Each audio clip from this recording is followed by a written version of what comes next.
Eu queria começar a live em cima dos últimos tweets que o Trump postou, tá?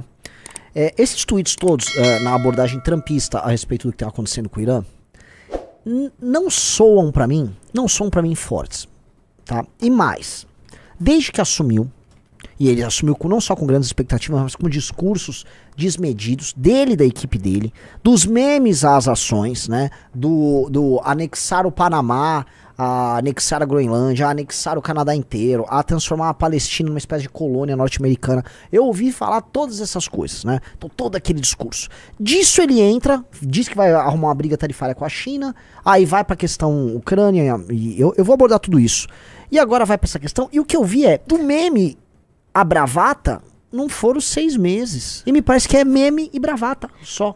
O meme não estava fundamentando uma ação, ou essa ação não está fundamentando, vamos dizer, uma política de longo prazo, uma reescrita da nova ordem mundial, que era o que esperávamos, né? A ordem liberal em frangalhos, né? A velha ordem liberal pós-45 se destruindo, e os Estados Unidos da América, vamos dizer, propondo algo novo, para um mundo novo, que é o que todo mundo esperava, né? Essa novíssima direita tratando disso. Me parecendo um governo de um paspalho.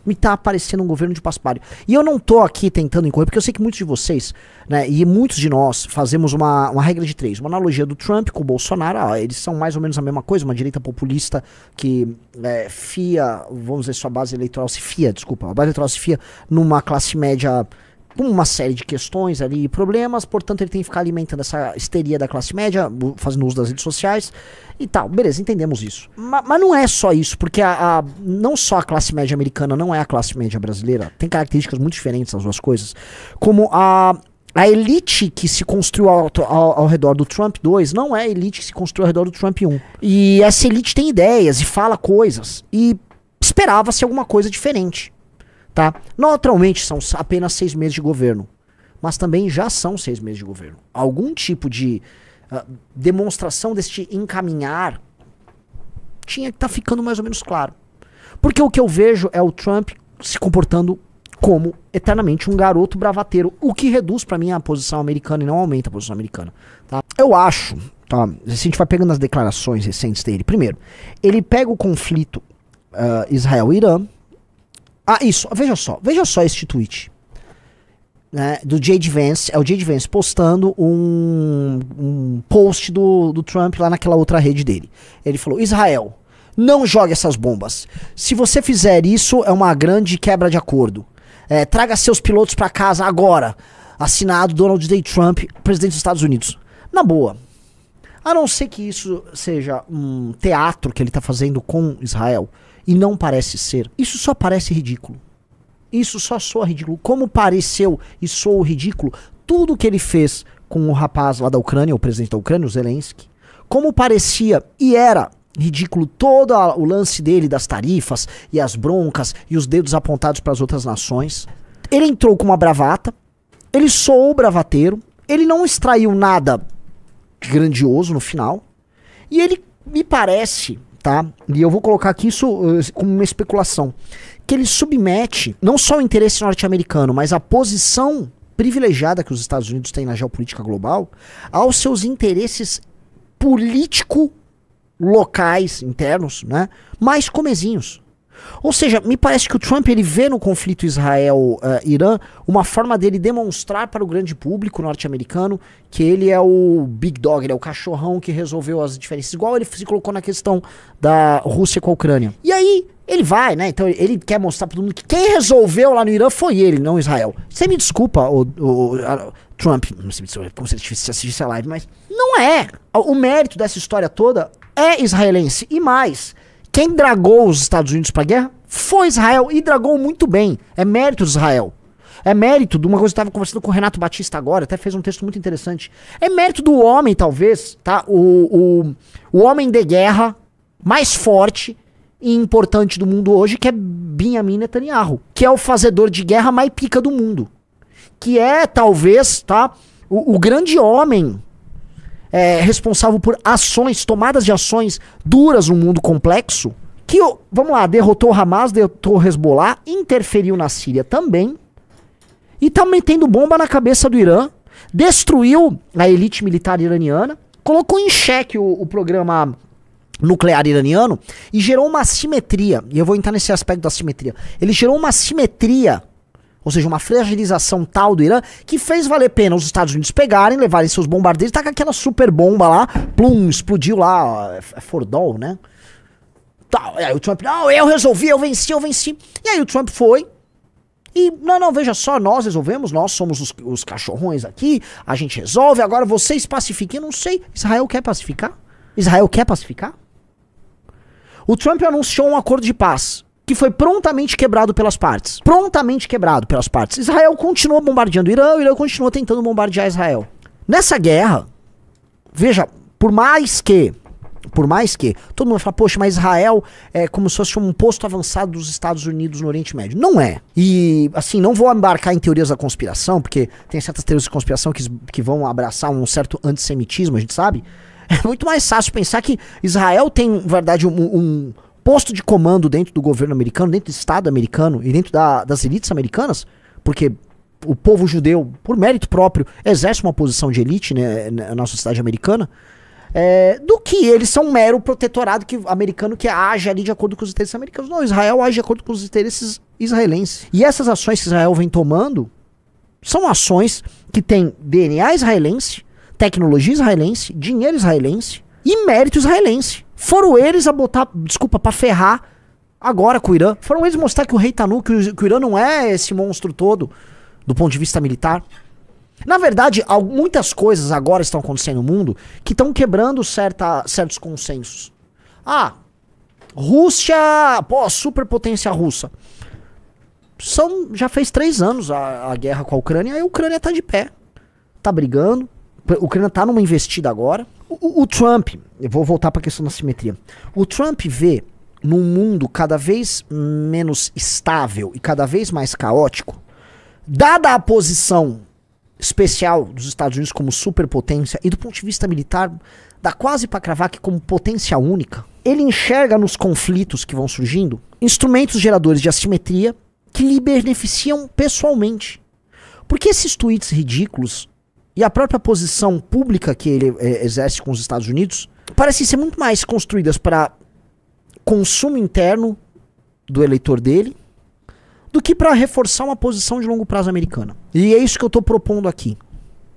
Eu não consigo enxergar até agora qual foi a grande vitória dele na questão tarifária. Todo mundo sabe que ele tinha que responder algo para dentro na questão tarifária.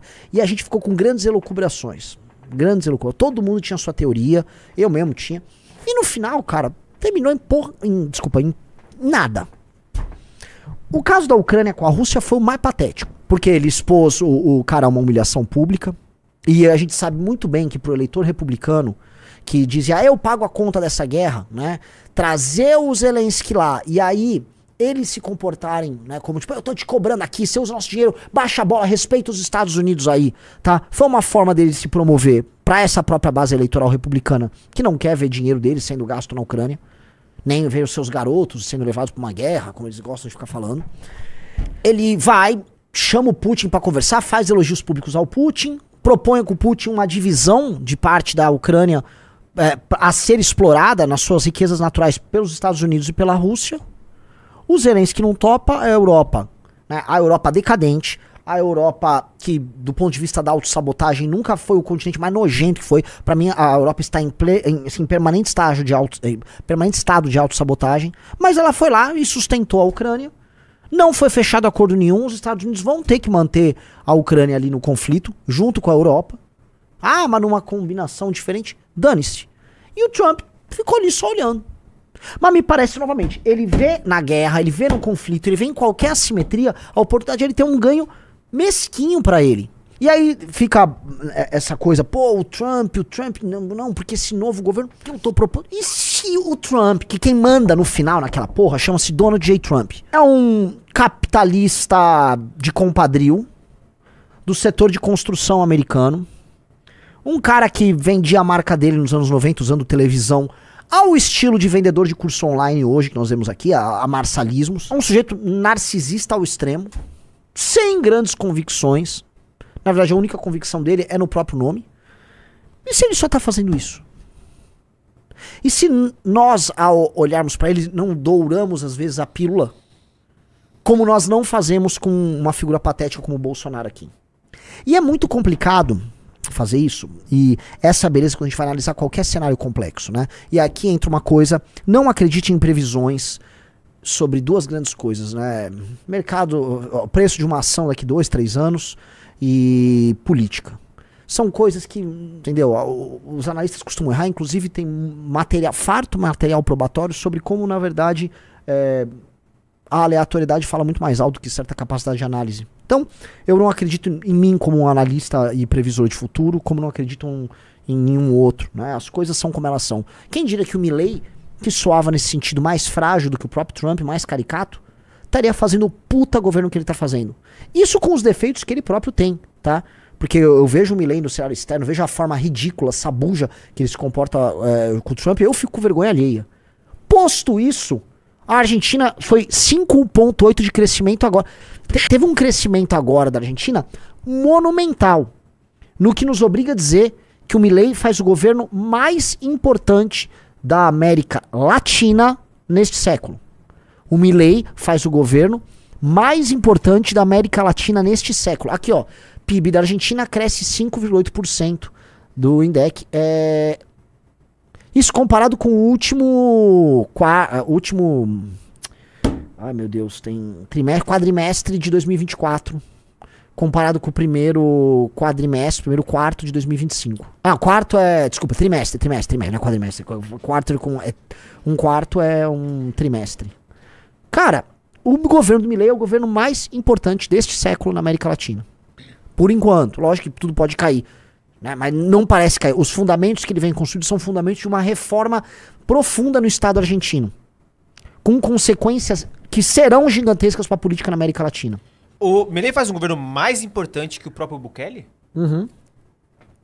A gente não pode esquecer que por mais que o que o Bukele faz é também apontar um caminho, que talvez o Bukele seja um líder, ele próprio, mais admirável do que o Milley. Ele soa e é mais aristocrático que o Milley. E tem um respeito próprio muito maior do que o Milley. Cara, porque ainda não, o Milley administra um país como a Argentina, né? Talvez o terceiro país mais relevante da América Latina no todo, Brasil, México, Argentina. Tá? Tirar a Argentina da draga que a Argentina se encontrava e encaminhar a Argentina para um futuro diferente, passando nesse processo por, vamos dizer, duras e duras reformas que só vão se pagar ao longo do médio prazo, isso tem um valor inestimável. Isso tem um valor inestimável. E ele tá conseguindo, tá? Quero dar essa volta aqui, né? Eu estou dando uma volta na questão Milley e retornar pro Trump para explicar que, veja, um Trump com um time de Peter Thiel, com Elon Musk, outros nomes bem legais ao redor dele, parecia ser, né, tá vindo com um governo mais interessante do que o do Milley. Eu tô vendo coisas mais interessantes do Milley do que do Trump. E de maneira muito humilde eu venho propor aqui que de toda a direita mundial que ascendeu ao poder em vários lugares, quem realmente botou pra brocar chama-se Nayib Armando Bukele Ortiz e Javier Milley. Das experiências que rolaram na Europa ao Donald Trump, me parece muito mais espuma do que realizações concretas. O Guilherme do Vale, o argentino não concorda com os elogios ao Milley, está tudo mais caro, olhar a estatística não reflete a realidade. A estatística é um indicador. É um indicador. Não é um número que está voando, ela é um indicador. Ora, se cresceu 5,8% de crescimento comparando o trimestre, você me desculpa, é um puta de um crescimento. Pode ter sido puxado por agro, alguma coisa, sempre tem esses elementos, mas a matéria mostra o seguinte, ó, o crescimento, o Guilherme do Vale, o crescimento do consumo cresceu 3%, muito relevante, porque as pessoas estavam sem dinheiro, cresceu o consumo em 3% é muita coisa, tá? A criação de capital ali cresceu coisa de 9,8% e 31% anualmente. Tocado pelo aumento na construção civil, 8,4%, equipamentos e maquinário, 49%, e equipamentos de transporte, 74%. As exportações caíram 1,5% no trimestre, mas cresceram 7,2% anualmente. Enquanto que as importações caíram 42% interanualmente e 17% trimestralmente. O consumo público caiu 0,1%. Temos aí indicadores interessantes, inclusive da capacidade, do aumento talvez da capacidade competitiva de uma Argentina produtiva. Demora, né? Demora, não é exatamente rápido esse tipo de processo, mas é um indicador no caminho certo. É um indicador de algo que está indo pro caminho certo. Os indicadores estavam dando outra coisa na Argentina. Tá? Então, sim, pobreza vem diminuindo. Lógico que, assim, uma coisa que precisa ficar clara na Argentina. A Argentina ficava, né, com um gasto público fora de controle, criando uma situação social fictícia, em que eles ficavam subsidiando tudo, jogavam dinheiro na economia pra tudo, mantinham programas absurdos. E aí, o que você tinha? O argentino falava, não, eu consigo comprar, mas isso gerava inflação, aí a inflação acabava gerando desabastecimento. E a Argentina entrou nesse ciclo de ficar preso no zão. O Milei quebrou o ciclo. Quando você quebra o ciclo, você para de alimentar com dinheiro fictício uma economia fictícia. Aí naturalmente vão aparecer os preços reais e o poder de compra fica depreciado. Isso é o que acontece nesse processo de reforma que assusta demais as pessoas, é natural que assuste.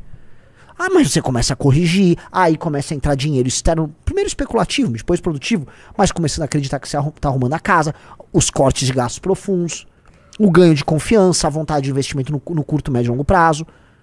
Ele fez uma série de reformas na parte de construção civil, inclusive na parte de apartamentos e tal, porque essa é uma parte que estava parada, tá tendo crescimento. Então assim, você não vê na hora, mas tá começando, e isso é fundamental, você tá revertendo uma tendência, assim, de morte lenta da Argentina. Olha só, Unicef, a gente tá falando aqui de um órgão que não é exatamente muito simpático a governos como o dele. Sob o governo Milei, 1,7 milhões de crianças da Argentina saíram da pobreza, diz Unicef. Um cara mandou, Renan, pela situação da Argentina, não teria o Milei mais espaço para melhor que o Trump? Do ponto de vista econômico, com certeza. Só que as ambições de um são diferentes das ambições de outro. Os interesses do eleitor de um são diferentes do eleitor do outro. O Milei foi eleito majoritariamente para resolver uma questão econômica. Né? Tanto que ele foi eleito com um discurso econômico. O Trump, acima de tudo, ele foi eleito com um discurso de deportação e fim da imigração ilegal.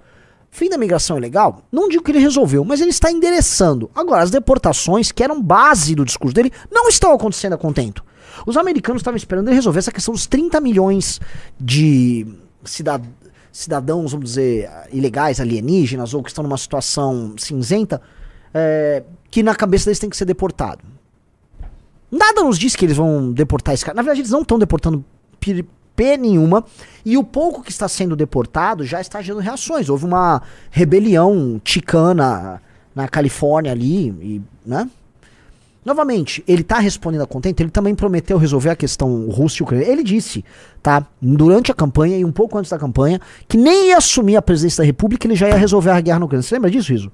Uhum. Ele falou, não, deixa eu só ganhar a eleição, eu já resolvo. Tipo, vou até um telefonema pro Putin e falou, vou resolver. Resolveu, galera? Não resolveu nada. Posso fazer provocação? Tá parecendo muito Lula falando disso. Demais. Lula falou, vou botar no bar aqui o Putin, Zelensky, vou resolver tudo. Não resolveu porra nenhuma. Trump idem. Os caras estão se bombardeando até hoje. Tá, a guerra na Ucrânia tá rolando, até agora. Tem uns memes rolando, tipo, o cara foi eleito prometendo acabar com duas guerras, tá com 3 guerras agora. Sim. Então, eu acho que eu tô vendo muito tweet, muito videozinho, mas coisas que, assim, começam a soar estranhas, começam a não cheirar muito bem. A base dele tá rachada. Então você tem, vamos dizer, meio que 3 elementos da base de sustentação social do Trump em briga. Você tem os republicanos tradicionais, né, que adorariam continuar com o conflito ao lado de Israel contra o Irã, e o Trump não andou. Você tem a galera maga, que não quer nada de imigração, não quer... Tem uma grande treta com a direita tech, que é a direita que o Musk representava, já tinha tido uma treta no final do ano sobre isso. E essa direita maga também não quer conflito quer guerra nenhuma, quer parar qualquer coisa. E tem a direita tech, a do Musk, por exemplo, é super favorável a um orçamento mais enxuto. Essas 3 direitas se mataram ao longo do ano. Se mataram, então você tá tendo coisas assim, das mais diversas. Você vai ter a galera mais tradicional. Você pega, por exemplo, o Tucker Carlson, que hoje eu diria que ele tá mais assim, mais pra ala Musk do que pra ala maga. O Tucker Carlson fez uma entrevista vexatória. Foi com o Ted Cruz. O Ted Cruz falando igual um retardado. O Ted Cruz, não é? Não parece um tonto falando. Ele expôs ali um republicano chongo. Do outro lado, você teve o rompimento do Musk com o Trump. Você teve a galera maga usando os Groypers, que é uma galera freak do Nick Fuentes lá nos Estados Unidos. É uma galera antissemita, anti-imigração, ao mesmo tempo meio gay. São essas coisas que rolam hoje na internet que, enfim, às vezes é melhor nem comentar muito, né? E aí eles começaram a usar ele de argumento no negócio da invasão. Ou seja, a base social do trumpismo tá apresentando suas fissuras, suas rachaduras, porque é um governo que prometeu muita coisa colossal e tá entregando o bufão de sempre.